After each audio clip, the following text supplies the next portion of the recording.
All right, let's talk about something that's been happening in the world of wellness travel. It's an industry that's absolutely booming, right? It promises us everything from a good night's sleep to a total life makeover.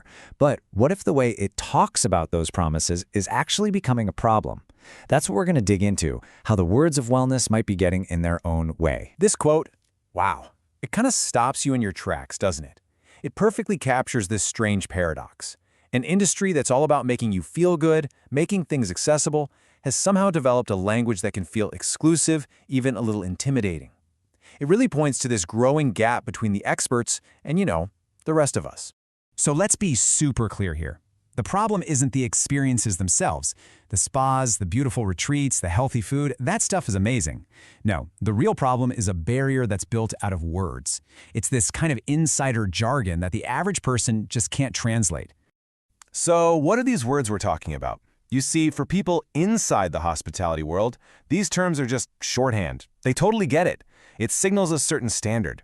But to the rest of us, the actual guests, their meaning can get pretty fuzzy, pretty fast.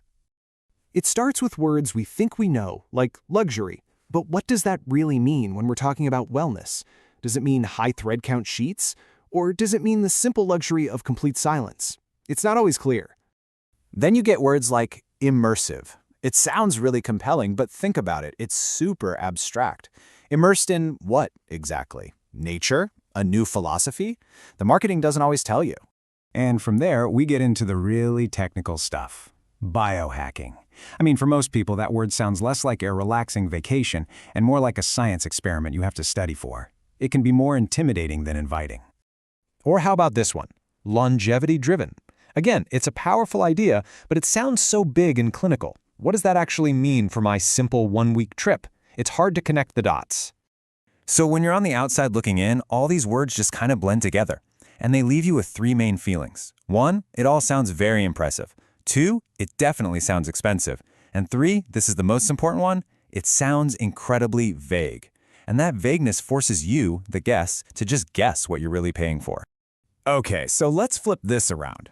While the industry is busy talking about all these grand, abstract concepts, what are real travelers actually wondering about? Well, it turns out their questions are much more fundamental, much more human. This is it, the big one. Before you even get to biohacking, the number one question for so many people is simply, will I finally get a good night's rest here? And right alongside that is the need for peace. Will the place be calm? Can I actually escape the noise of my daily life? It's such a simple need, but it is so profound. People are also becoming way more aware of their environment. They want to know if the basics are covered. Like, is the air I'm going to be breathing actually clean? And this, right here, is the ultimate bottom line. This is the simple, powerful goal of any wellness trip. It's the return on investment that every single guest is truly hoping for. When you see it laid out like this, the disconnect is just crystal clear. On one side, you have the industry's jargon, biohacking, immersive. On the other, you have what guests actually need: rest, calm, recovery. It's like they're speaking two completely different languages. And look, this isn't just a simple mix-up in communication. When the language is this unclear, it has real consequences. It creates a situation where what you expect and what you get might not line up, and that can quietly wear away the most important thing a brand has: your trust. Here's how it tends to happen. First, you encounter all this elite, insidery language. Then, because it's so vague, you're forced to kind of guess and fill in the blanks with your own assumptions. And finally, if the reality of the trip doesn't match the story you built in your head, that trust starts to fade. Now, it's really important to say this isn't about bad intentions. This isn't some big marketing failure. It's actually a sign of growth.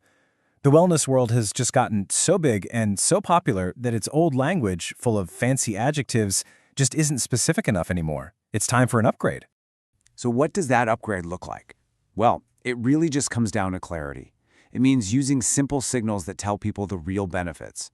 It means having shared definitions so that a quiet room actually means the same thing everywhere you go.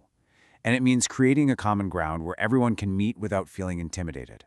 And this quote just gets right to the heart of it. The whole idea of wellness is that it's supposed to be inclusive. It's for everyone. So it only makes sense that the language we use to describe it should be for everyone too.